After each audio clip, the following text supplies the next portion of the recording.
Alright guys, how's it going? It's the Eastbayanglers, and we're out here doing something a bit different. We're going to go ahead and break down one of our local fisheries, and that's going to be Lake Chabot, located in Castro Valley, California. We're going to break this lake down, but we're going to specifically be talking today about bass fishing and different spots that I've personally had success at, different times of the year that I've had success, and baits, etc., etc. So we're gonna jump into it, and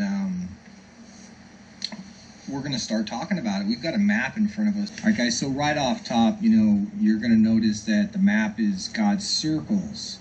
They're orange and red circles. So orange being, a very good spot, good location, and red being an excellent or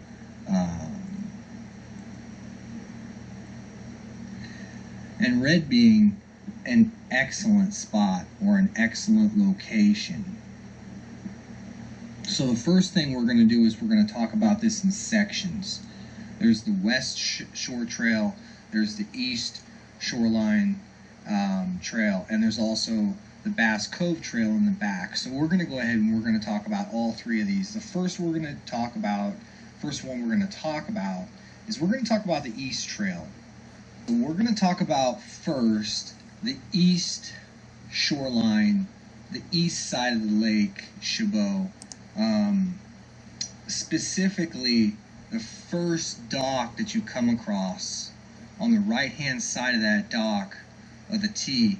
It's a really good spot. I've caught a lot of bass there. Next, if you go ahead and you move on to Indian Cove, right after that cove where you come down the stairs right there at Indian Cove, you come down those stairs, go right around that cove and walk that shoreline. That entire shoreline is really productive. And along that shoreline, if you go even further, the fishing gets even better. There's a really nice point with some structure, some toolies that stick out. Really a good spot.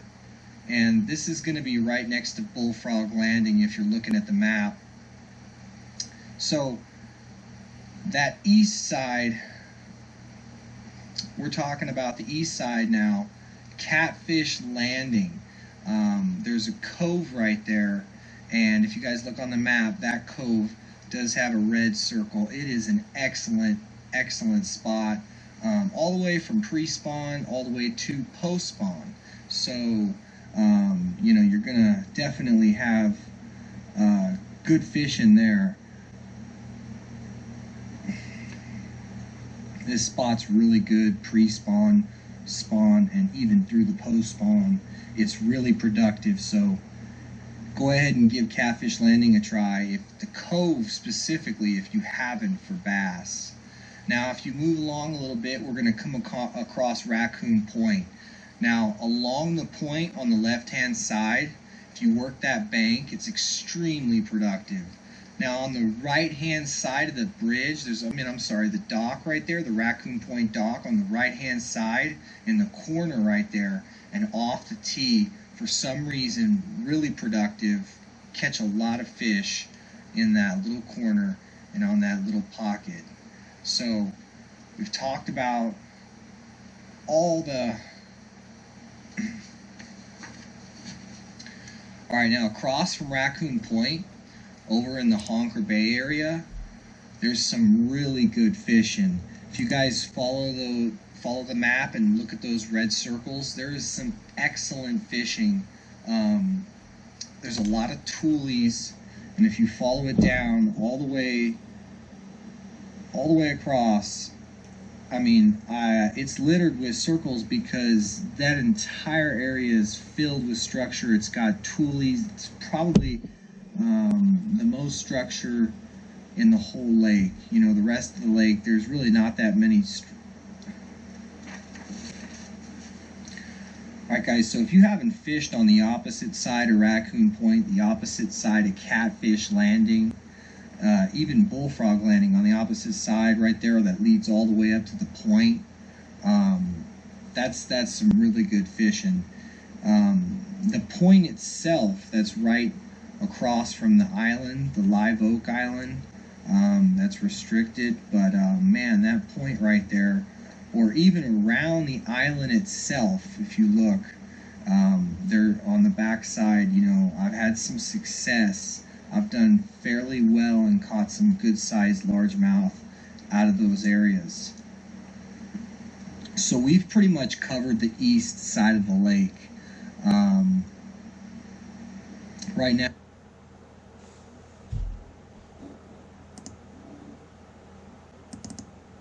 we're going to go ahead and we're going to talk about the west side of the lake, the west trail.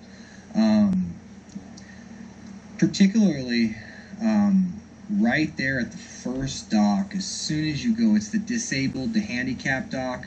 You go to that dock, and on the right hand side of that T, you're going to cast out straight ahead towards the marina. It's a very, very good spot in general, but also especially if they put trout in and you've got something like a lunker punker, a big walk the dog type bait that imitates a trout. I mean, they'll smash it. I've done it. I've seen some people do it. That's how I ended up going out there and doing it. Right when they put those rainbow trout in. Across from Raccoon Point, over in the Honker Bay area, there's some really good fishing. If you guys follow the map and look at those red circles, there is some excellent fishing. There's a lot of toolies, and if you follow it down all the way across, I mean, it's littered with circles because that entire area is filled with structure. It's got toolies. It's probably the most structure in the whole lake. You know, the rest of the lake, there's really not that many. Alright guys, so if you haven't fished on the opposite side of Raccoon Point, the opposite side of Catfish Landing, even Bullfrog Landing on the opposite side right there that leads all the way up to the point, that's some really good fishing. The point itself that's right across from the island, the Live Oak Island, that's restricted, but man, that point right there, or even around the island itself, if you look, they're on the backside. You know, I've had some success. I've done fairly well and caught some good sized largemouth out of those areas. So we've pretty much covered the east side of the lake. Right now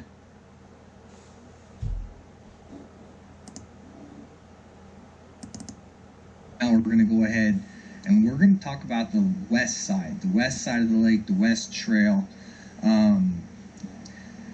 Particularly right there at the first dock. As soon as you go, it's the disabled, the handicap dock. You go to that dock, and on the right hand side of that T, you're going to cast out straight ahead towards the marina. It's a very, very good spot in general, but also especially if they put trout in and you've got something like a lunker punker, a big walk the dog type bait that imitates a trout. I mean, they'll smash it. I've done it. I've seen some people do it. That's how I ended up going out there and doing it. Right when they put those rainbow trout in, there's some monster bass, and they're going to look for the easiest meal. They're going to look for the easiest fish to catch. So bass, they're not going to put out a lot of energy if they don't have to. So throwing in a trout imitation bait, particularly a topwater, I've seen really do well, have a lot of success.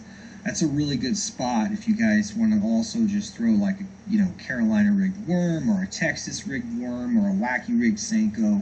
That's a really good spot. So now I want to talk about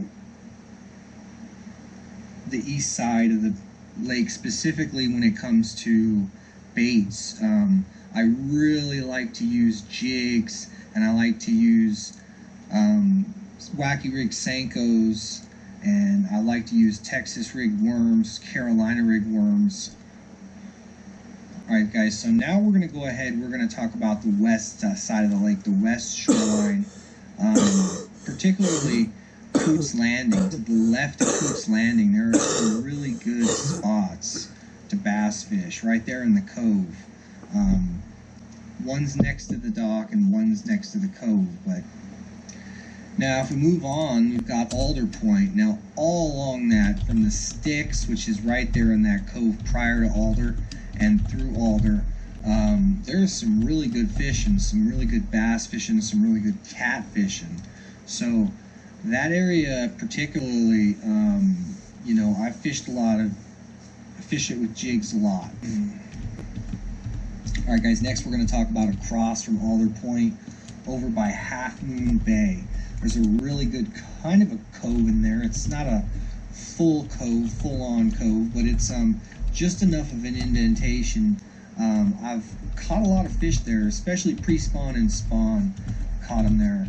And if you go around the island right there, the restricted area island, there's 4 red circles there. And the reason those are there is because there's a break right there.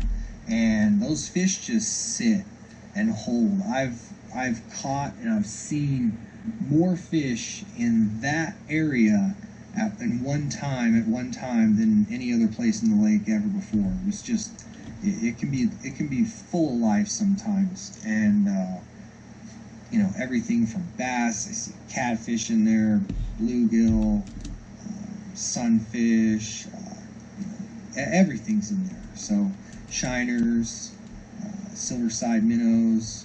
So there's a bunch of different fish in there. There's carp, but we're gonna go ahead. We're done pretty much with the east and the west side of the trail shorelines.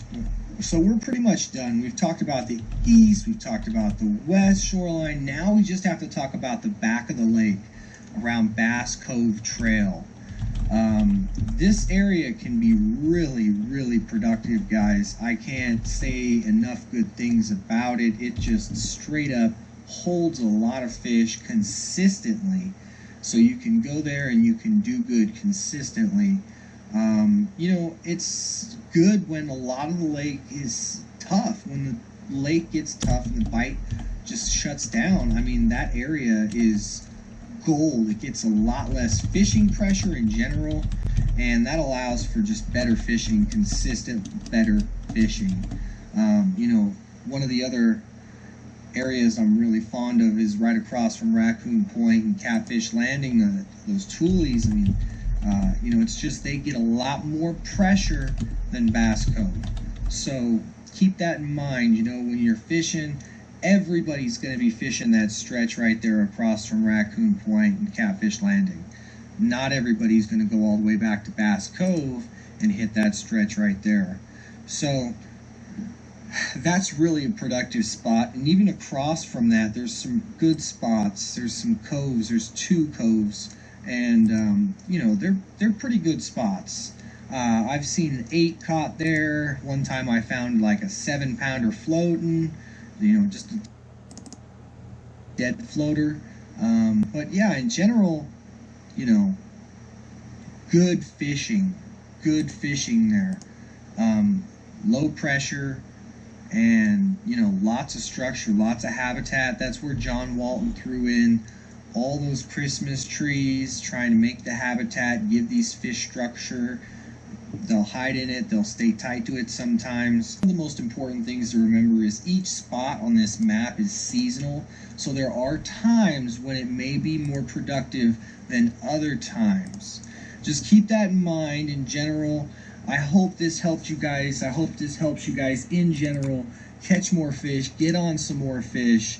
Lake Chabot is a really tough lake. It's not like every other lake. You go bass fishing there and it's a real grind. You guys have to put in the time, and you know, that's why I made some of these videos. I just wanted to help you guys out so you didn't have to put in as much time and you could kind of reap some of the rewards.